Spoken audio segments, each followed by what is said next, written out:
Greetings from the North Woods of Michigan's Upper Peninsula. I'm Natasha, your plant-centered lifestyle guide, and you're tuned into my weekly video where I provide tips and inspiration.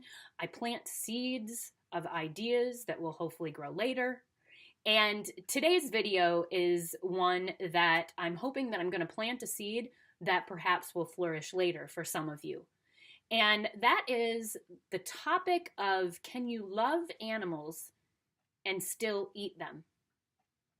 And for quite a few people, this becomes a really hard issue to think about.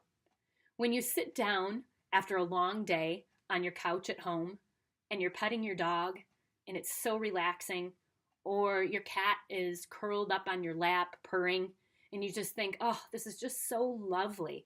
These animals are incredible. You look at programs like Pet Partners, where people are taking their pets into nursing homes and into hospitals and even into funeral homes so that people can pet those animals and be calmed by the energy of those animals, the bond that they create with those animals.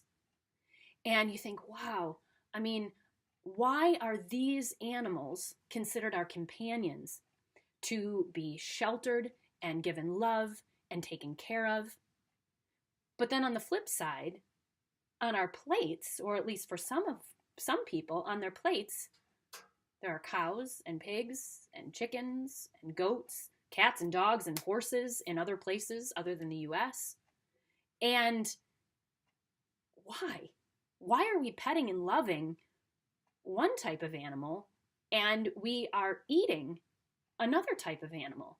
It doesn't have anything to do with their level of intelligence, because as we've all read and heard about, pigs, as far as intelligence is concerned, have on average the same intelligence as a dog or higher. So it really doesn't have to do with intelligence. It has to do with culture. It has to do with, when we're young, we're taught these animals you pet and these animals you eat. But there's really no difference. I know people who have pet cows. I mean, I had a turkey at my farm. Her name was Mrs. Turkey. She was 28 years old when she passed, and she was a friend to countless people and brought joy to so many lives.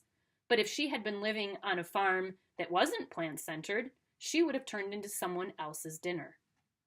So I encourage each of you, if you are still at a point where you are consuming animal products, that you ask yourself, really, what is that difference? Why are you perhaps holding on to that cultural belief that we need to eat animals or animal products? Because as the research shows, the human body has zero need for animal products to be healthy. So it really just comes down to personal choice. Do we choose to eat these animals? Which animals do we choose to eat? Do we choose to eat any animals at all?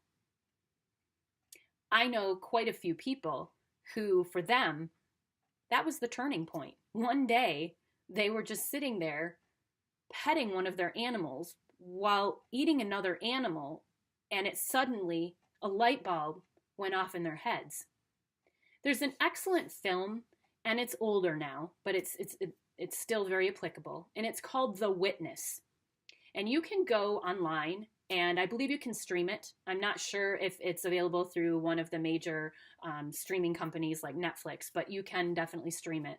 And it's about a construction worker and about his aha moment, and it's tied to caring for a cat.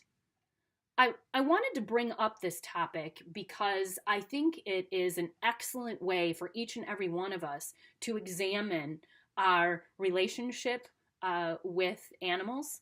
And also, it's a good idea to question the beliefs that we all hold. You know, are they ones that we would choose? Have they been culturally chosen for us? And just because they've been culturally chosen for us, does it mean that we have to continue believing them? Well, I hope this has provided some food for thought. I hope you have a great week, a wonderful day, and I'll talk to you soon.